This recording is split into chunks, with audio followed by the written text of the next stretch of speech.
My name is Geisha Ester, and I have the pleasure of serving as Vice President of Training and Workforce Development here at the CTA. I've worked at the authority for over 25 years. I started working at CTA as a high school student.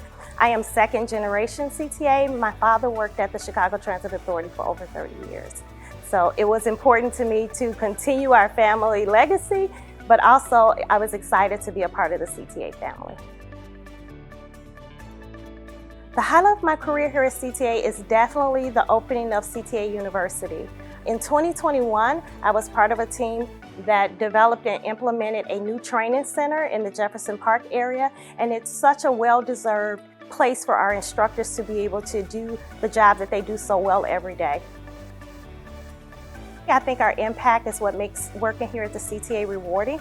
I have the pleasure of serving as the leader for our Second Chance program, where we have impacted thousands of lives. We're giving them a second opportunity as well as permanent employment here at the Chicago Transit Authority. Just our impact and our reach throughout the communities and the people we serve make it such a rewarding job.